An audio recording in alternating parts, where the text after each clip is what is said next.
He reached into his bag and the gun came out and the gun went off behind my seat. This woman was shot by a man her friends allowed to get in the car. I was very confused when the gun first went off. But why did he shoot her? And why did they let him get into the car in the first place? It started out as a regular day. I went to go pick up my boyfriend and a coworker at work, just like I did almost every single day. My boyfriend was driving at the time and I was in the passenger seat and his coworker was in the back seat. All of a sudden, a guy came walking up the street and he knocked on my window. And I turned to my boyfriend because I was a little bit nervous and I didn't know what to do. The guy in the back rolled down his window because he recognized him from a previous encounter at a mutual friend's house. The guy was like, "Oh, do you guys have a cigarette? I'm having a bad night. I'm very frustrated." The man started getting aggressive and insisted on getting in their car. Although the coworker was hesitant, he eventually let him. So he scooted in.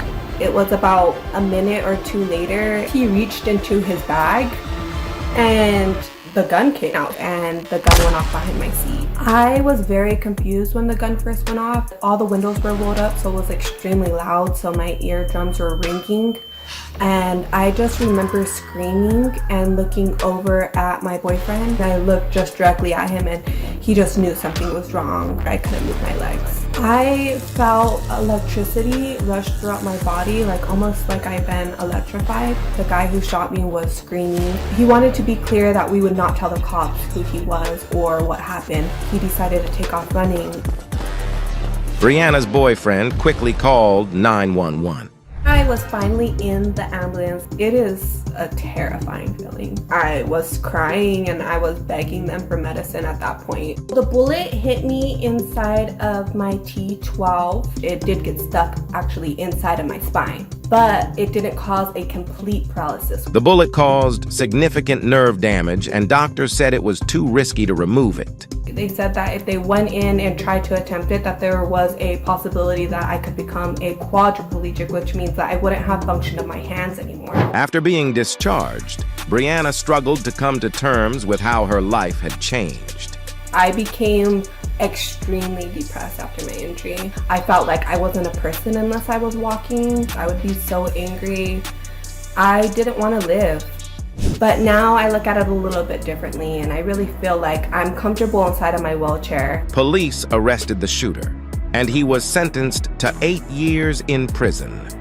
But he never revealed why he shot her. The trial was brutal for me. The guy who shot me got to see me be rolled up in my wheelchair. He got to hear my story. He got to hear my boyfriend's story. And he still didn't care. I don't know his motives. Despite everything, Brianna is now trying to help others like her.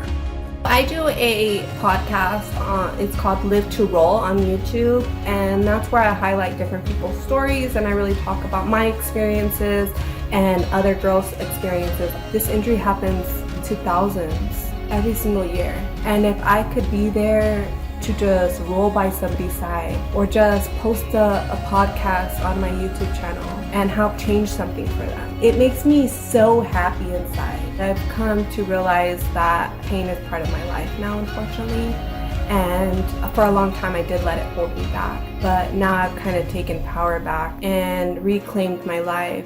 I am seen. Are you?